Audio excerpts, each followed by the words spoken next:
In the 2014 Honda CRV, the starter motor is on the front side of the vehicle, just beside the radiator.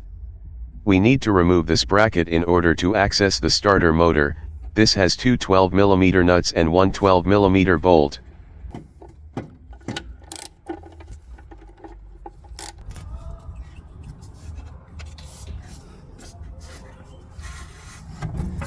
Then we have to remove the 17mm bolt and the 14mm bolt behind the starter motor. We can't see that 14mm bolt and barely touch it with a finger. Therefore we have to work blindfold with that bolt, probably need a deep socket and a ratchet.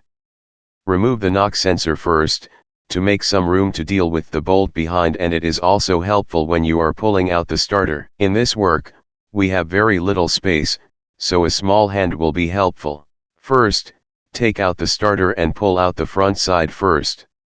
Once you take it out, you can remove electrical connectors. You have to do the procedure in reverse order to push the new starter into the bay.